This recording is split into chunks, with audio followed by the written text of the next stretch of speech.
Sadi 45, and immediately when Rajshekhar Reddy took charge of the state, he has reduced the flood days from 45 to 30 to increase the intake capacities of all those projects. But whereas for Telangana side, the Kalvakurti and Nettampadu and Bhima 1 and Bhima 2 and SLBC lift scheme and SLBC tunnel scheme, the flood days have been calculated from 90 to 120. Therefore, the intake capacity will be reduced.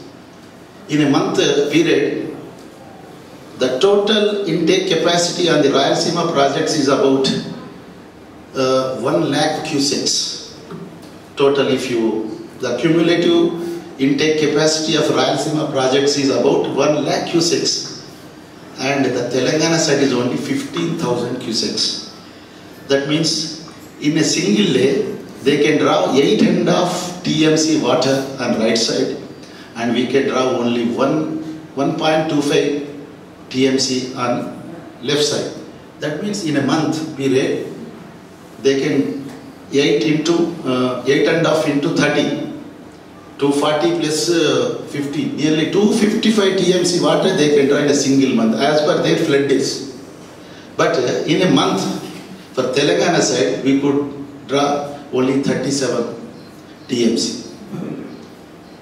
In that way, in the design aspects also, the other day, Mr. Ramesh Reddy was telling in defective designs, it is nothing but defective design and intentional defective design. This is intentional.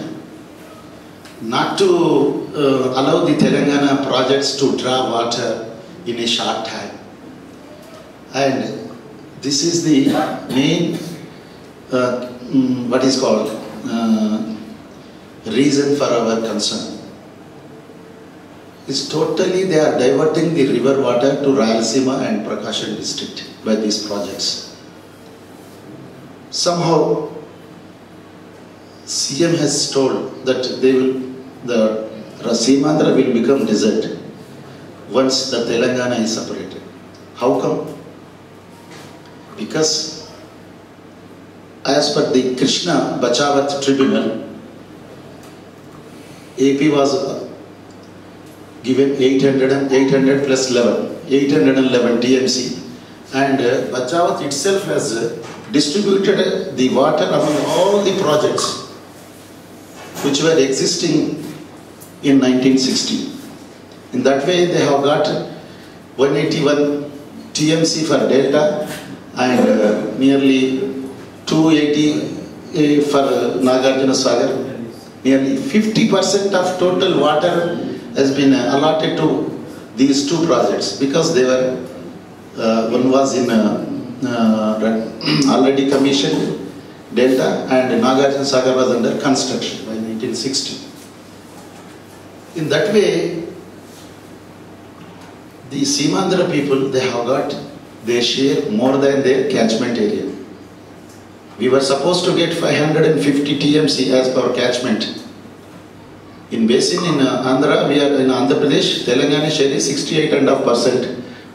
Unfortunately, we could get only 277, it hardly 30%.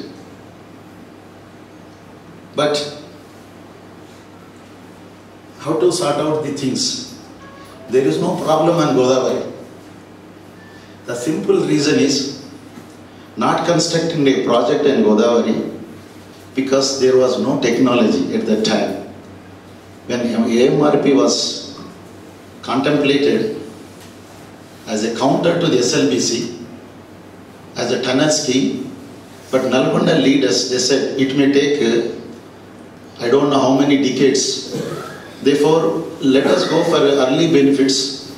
Therefore, you go for a lift scheme from the Nagarjuna Sagar temporarily, and when we complete the SLBC, we can shift over to the permanent system of SLBC. Till then, we have to get the water from the Nagarjuna Sagar. In that way, because there was a division among the leaders, it was benefited to Nalgonda district. Because two parties, they were demanding the lift scheme, and other two parties, they are demanding tunnel scheme. Fortunately, Telugudesam and CPM were demanding for the lift scheme, and Congress and CPI were demanding for the tunnel scheme. When Telugudesam comes into power, they were going for the lift scheme, and when Congress was in power, they were going for the tunnel scheme. And that way, our chief engineer at that time, Mr. Raman, Swaminathan, Ranganathan, sir, N.R. Ranganathan.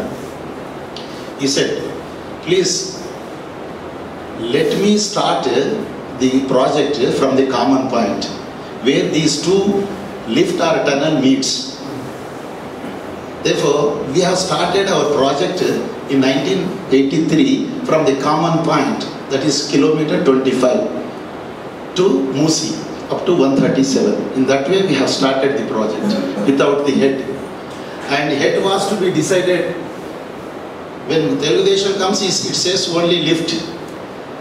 You see, when N.T. Ramarao was the chief minister, for a lift scheme, there was a proposal from the GENCO, because they are the authority.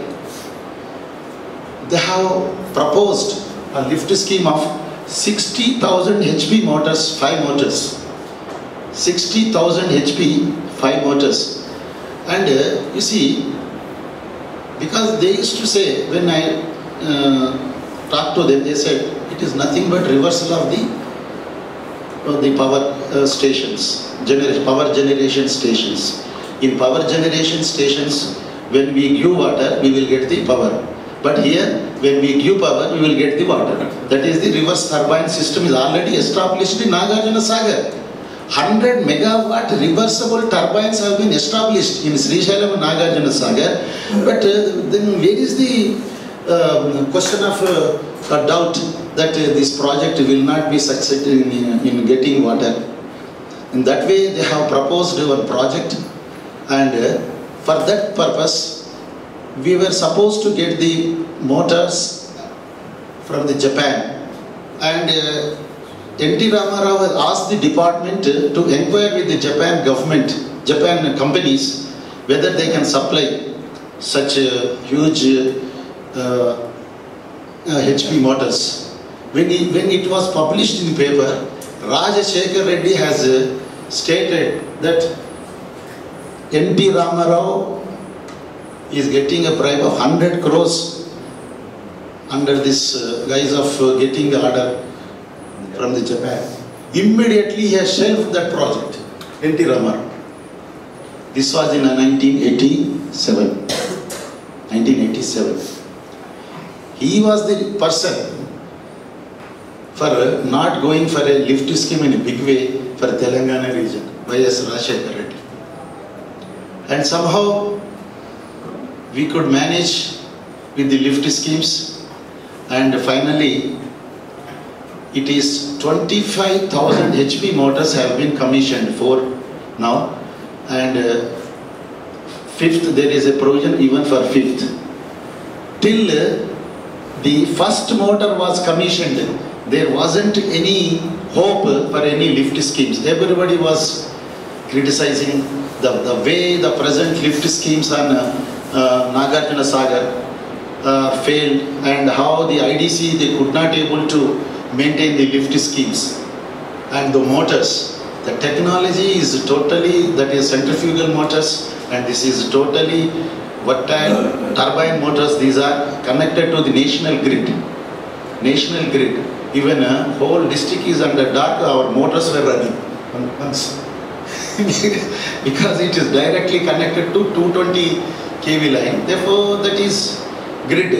And there is no failure of 220, only there is a failure of 133 and 1133 kV line, and total district was under dark one day, but our motors were running. In that way, till the first motor was commissioned, there were so many apprehensions of not only under, in the minds of politicians, even in the minds of engineers also, because we never exposed to that system. Immediately on the success of AMRP, Mahbubnagar projects, they were totally under dustbin, and immediately the politicians of Mahbubnagar have visited the AMRP. One Nagan Janardhan has visited immediately in 2000 in October. Immediately he has taken a decision to complete those projects. And Rangana was deputed to Mahbubnagar, and really our team has done wonderful things there. And we could change the total scenario of the Mahbubnagar projects. Prior to the success of this project, we were having Kalvakurti 11 lifts, the proposal, because at that time the available technology was only to go for a 200 or 300 or 500 HP motors. And it was proposed with 11 lifts, 22 balanced reservoirs and 294 motors. But when it was modified to 3 lifts and with 12 motors and 32,000 HP motors have been commissioned in Kalvakurti in the first stage. 32,000 HP motors. Nowhere in India now any pump is running with that capacity. In that way, with the success of lift schemes in AMRP, we could go for a gigantic lift schemes like Pranhita Chevella and Kantanapalli and Devadala and so many other things. Then only we could see that Godavari waters can be utilized, because it requires only lift schemes to utilize the Godavari waters. Till then there was no technology and there was no vision. Only after the success of AMRP, that was on 1st September 2001, and Telangana leaders and they have realized the importance of the lift schemes, and they have given green signals to so many projects. And that way, now Telangana, after formation of Telangana, our goal is to go for, as per Dasharathy used to say, our Na Telangana Koti Ratnala Veena. But as a water resource person, we used to say that Na Telangana Koti Ekarala Magana. That we have to achieve. Out of this 1 crore, Telangana is having 1.75 crore 1.75 crore acres cultivable land. Out of this, we can convert 1 crore as irrigation lands. It requires 10 lakhs, average 10 lakhs acres for each district. And that way we have calculated. And when all the present contemplated projects and Godavari and Krishna are completed, nearly 55 lakh acres we can irrigate by lift schemes only. 55 lakhs. But immediately the problem comes, where is the power? And the other day, the CM said, when Telangana is separated, Telangana will be under dark. But the scenario is not that way. The present scenario is, the power generation in Telangana, geographically situated, the power stations, either idle or thermal, the total generation capacity is 6,200 as of today. The day he has given the press meet, even he has not added the 600 megawatts which are commissioned the same day, but he has not mentioned the CM. Now today's generation capacity is 6,200 and our demand is 6,800, excluding the lift schemes. That means the shortfall is about 8 to 9%. But the lift schemes, once the lift, he said, you see, already they are having 50% shortfall, and once the lift schemes have to be commissioned, they cannot run the show. Therefore, when the state is intact, then only they can get the whatever we are generating in the Andhra side, they can utilize. That way he was telling. But actually, we require hardly 500 megawatts of current power.